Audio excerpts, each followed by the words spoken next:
Hi, welcome back to the Psych Diaries. For those who are new here, my name is Ro. I'm a psychologist from Sydney, Australia. I graduated with a Masters of Clinical Psychology and I've been seeing clients for about 4 years now. I've worked in both child and adult settings, both in hospitals but also in private practice, and I've seen a lot of people with depression. Today's video is just an overview. I'm not trying to speak in my capacity as your psychologist, but this is probably how I would talk about depression to a close friend or family member who probably doesn't have a training background in psychology. I think as a society, we usually shy away from talking about depression or mental health. It really just adds to the stigma and the fear around it. And so today we're going to talk about it as openly and honestly as possible. And I hope you can share this conversation with friends or family and those close to you. If you'd like to see more of this kind of stuff, feel free to subscribe down below as well. So to make things a bit easier, I split today into 4 main sections. Feel free to skip ahead in the timestamps below. So first thing is statistics. How common is depression? How many people have it in any given year? Then we're going to talk about signs and symptoms to look out for in yourself or in your community to see if someone has depression. Evidence-based treatments, so what is backed up by research and what we recommend. And the fourth area is if you suspect a friend or family member to have depression, how to actually reach out and start that conversation and help support them. And we're also going to be dispelling some of the common myths, such as if you talk about suicide with someone, it'll make them more likely to self-harm. Also feel free to leave any additional questions you have down below and I'll try and get to as many as I can. First things first, if you or someone that you know is in immediate distress or risk right now, please stop watching the video and reach out to Lifeline on 131114 in Australia or your local emergency services. Sometimes a call like that can make the difference for someone's whole life, and so don't be afraid to reach out. Going through depression is something incredibly tough, and so you shouldn't have to go through it alone, and so I really encourage you to take that step and reach out for help if you need it right now. Alrighty, so let's start off with talking about the statistics, and I'm just going to refer to my laptop here as well, and these stats are from Beyond Blue and Youth Mental Health Organisation Batia. So in Australia, we know that 1 in 7 Australians will experience depression sometime in their lifetime. And so that's 15% of our entire population. We also know that right now, today, 1 in 16 Australians have depression. So that's more than 1 million people right now. To be honest, I think those stats are a little bit outdated as well because they're from last year, and we have been in the middle of like a 3-month lockdown here in Sydney, and so chances are the numbers are actually quite a bit higher. Personally, being on the other side in the clinic, we definitely have had a massive rush of new clients, and so I do think that is even higher today. We also know that suicide is the #1 or leading cause of death in young people between the ages of 15 to 49. The stats are even worse or compounded for those who are Indigenous youth or those who identify as LGBTQI. And so in terms of help seeking, we also know that for young people, if we look at a class of 30 students, 7 will be experiencing mental ill health, but only 2 of those 7 will reach out for the support they need, which leaves 5 people who are suffering in silence. There is a big gap between the percentage of people who have mental ill health or are going through a tough time and actually those who are reaching out for help. And a big part of that is the stigma around it. We just don't want to talk about it. It's scary. People are labeled as being weak or bad in some way if they're going through a mental health difficulty. But as you can see, it's incredibly common. It's something that at some point most people will have at least a close friend or family member or partner or themselves might go through. And I've personally experienced depression as well. And it's something that can be incredibly isolating if we don't talk about it or seek treatment or support for. Okay, so on to signs and symptoms. All psychologists, psychiatrists in like the Western world, we follow something called the DSM-5.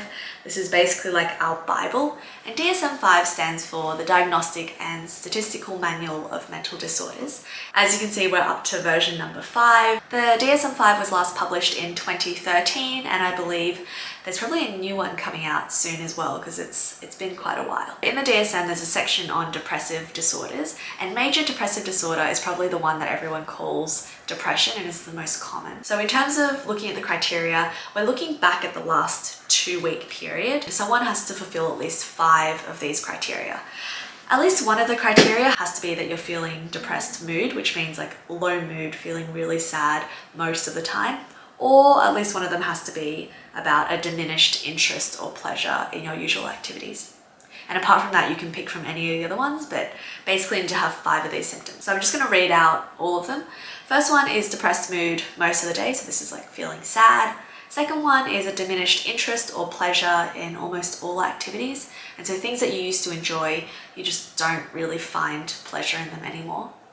Third is a significant weight loss or gain. And this is if it can't be attributed to another area. So for instance, if you're on a major diet for some kind of weightlifting competition, that wouldn't count.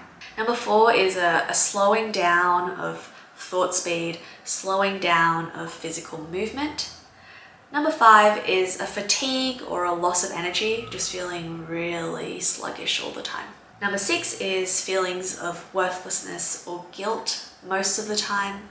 Number 7 is a diminished ability to think or concentrate clearly. And the last one is recurrent thoughts of death. This is also known as suicidal ideation, so really thinking about suicide. We've also got a little disclaimer on top, which is these symptoms must be causing significant amounts of distress, but also must be interfering in life in some way. So it might be interfering in work life, study life, family life, social life. And the last part is about how these symptoms can't be explained by any other reason.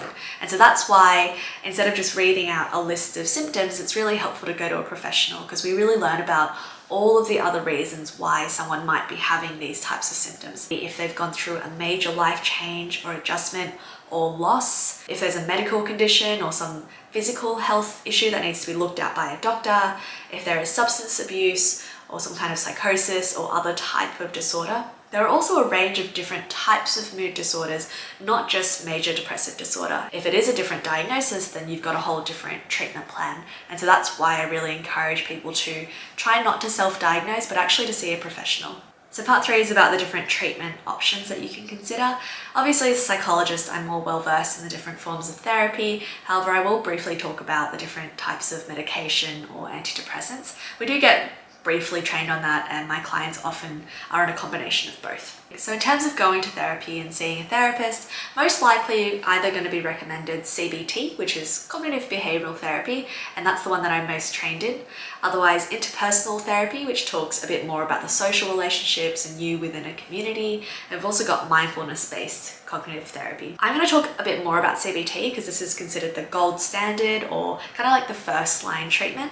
And it's also the one that we most get trained in Australia as well. CBT is all about changing how we think and how we act to try and change our feelings. It would be lovely if we could just turn off and change our feelings by telling ourselves to stop feeling a certain way or to just get rid of the sad feeling. But we know from a lot of experience and research that unfortunately we can't actually get rid of feelings. Feelings are just a really natural part of life, and they can even be really helpful for us. But cognitive behavioral therapy says that our thoughts and the way that we see the world, our filters, those can actually be shifted. And usually people with depression often have their thoughts in quite a negative space. They see the world through quite a dark filter. And the idea is that we don't make them think positively, that we take them from negative to seeing the world in a more realistic way. So a way that's more balanced, a bit more logical. That's the cognitive part of it. And the behavioral part of CBT is all about getting out there and doing the things that give you a sense of pleasure, give you a sense of joy, give you a sense of meaning and purpose. And so that might include connecting socially with those you love, doing the work that you find important but maybe you don't have the energy to do, going out and doing things for your health, going for a walk, exercising, cooking for yourself, stuff like that. First part of CBT is actually very behavioral, and it's called behavioral activation. Basically says that the very first thing we should do if someone has depression is encourage them to go for a walk, take a shower, get out of bed, cook a meal, call a friend or family member, and just get the body moving again, because depression feeds on lethargy and lack of movement. Cognitive behavioral therapy is usually what I will first turn to when someone comes in with depression. So in terms of psychiatry or medication, this is actually not a cure for depression. Taking a medication for it basically just works on the neurotransmitters in the brain, which are like the brain chemicals, and they shift the levels of it. Often we recommend going to therapy as an adjunct to taking different medications, because you can take medications for years, but then you're not actually managing the root cause of what is causing your depression. So there's no right way to go about it. As a psychologist, I do, and I'm obviously biased, I do usually recommend doing some form of therapy in adjunct to taking a medication, just because we want to actually get to the root cause of what is causing the depression. There are a couple of different brain chemicals, serotonin, norepinephrine, and dopamine, and different types of medications influence those levels. The most common one is called an SSRI. You might have heard of it. Common ones are like Prozac or Zoloft or Lexapro, and they basically tackle the serotonin levels in the brain. It doesn't mean that you're incredibly happy, but it just provides a bit of a safety net. So when people are on antidepressants, they describe that when they go low or they dip, it's not quite as low as before. Often psychologists and psychiatrists will work hand in hand. Either a doctor might refer a client of theirs to us for therapy, and we might refer people we're treating if they need a bit of extra support to a psychiatrist. I think there's a lot of information online about, this medication doesn't work or this therapy doesn't work for me, but it really is a very personalized experience. I really strongly recommend actually seeing a professional, seeing a psychologist or a psychiatrist for them to do a full assessment. An assessment is something where they ask you a bunch of questions about your history, about your life, about different stresses that might be going on, and they really form a well-rounded picture of what might be most helpful for your specific situation. And what might work for you might not work for a friend, and what might work for a friend might not necessarily work for you as well. Part 4 is how to support your friend or open up a conversation and help support a friend who has depression. One of the most important things that we can do, both as a friend, a family member, or even as a psychologist, is to validate the person's feelings. We often get told that if we are sad or we can't cope, that there's something wrong with us, or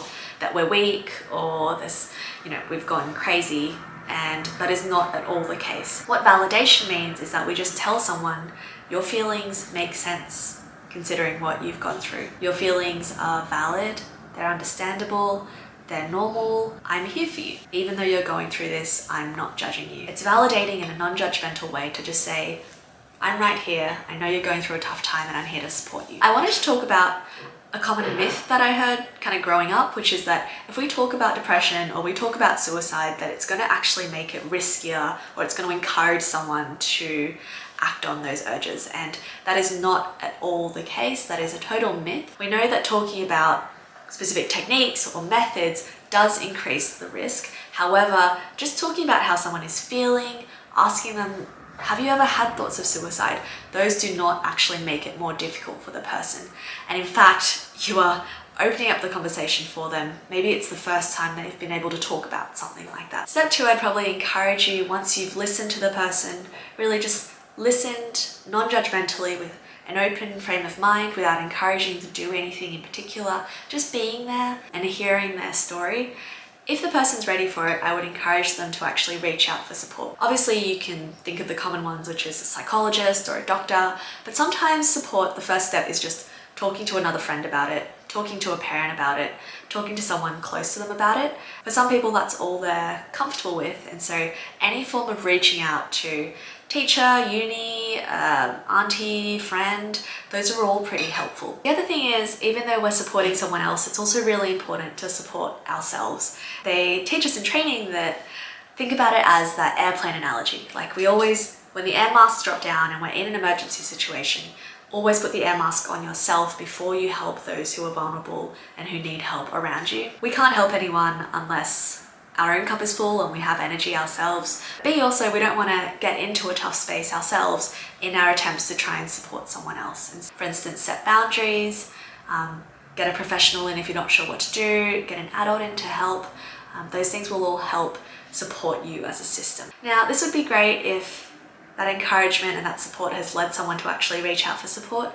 But often the first time we talk about support, people might be nervous, totally understandable, of course. And so if you've talked to someone, you understand they might have depression, you've encouraged them to maybe reach out for support, and they say, nah, I'm not going to do it. I'm not going to talk to anyone about it. Yeah, I'm going through a tough time, but I just don't want to. That is also completely fine. I know you care a lot about this person, and that's why you maybe want to push them or just force them. But sitting on the other side of the office, I do know that people who are forced into therapy usually don't have that great progress anyway, because they don't want to be there. Sometimes it does take a long time for someone to muster up that courage, for them to actually make that decision to go and get support. But it's so important that we have them make that decision instead of them getting forced into it. I like this idea or this metaphor of we're opening the door for them, we're inviting them through, we're saying, this is an alternate path that you could take, but it's up to them to actually step through that door. And if we're pushing them and we pick them up and we shove them through that door without them actually wanting to go there, change is not going to happen. However, the only time where I would advise against this is if there is immediate risk, or if that person is suicidal or considering self-harm.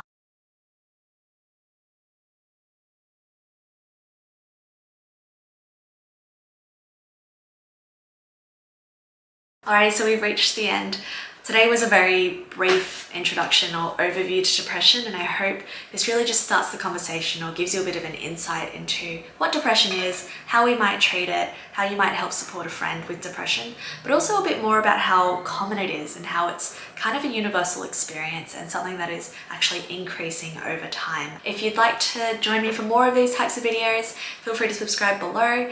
I'm thinking about some future topics such as talking about anxiety disorders, how to actually have a conversation that is safe, thinking about how we might not trigger a friend if we're having those types of conversations. So let me know down below what types of videos you guys would like to see in the future so I can create more mental health guides like this as well. As always, thank you so much for watching. It means a lot to me that there are people who are so interested in mental health, want to make a difference, and are wanting to start conversations like this with their friends and family. I hope you had a great day, and if you didn't, I hope that we can work on being kind to yourself and knowing that not having a great day is also really normal. Sometimes, we can talk about depression being an enduring thing that is something that we've gone through for at least 2 weeks or longer, but sometimes we have depressive days. So a day where we wake up on the wrong side of the bed, things aren't great, or that's just a sign that we maybe need to slow down and recharge as well. If you're having one of those days, I hope you take some space to give yourself that time. Your body is telling you that it needs to recharge a bit. Speaking of that, I'm actually gonna hop off here and I'm gonna go recharge with some food and maybe a nap. Yeah, thank you so much for watching, and I'll see you next time. Bye.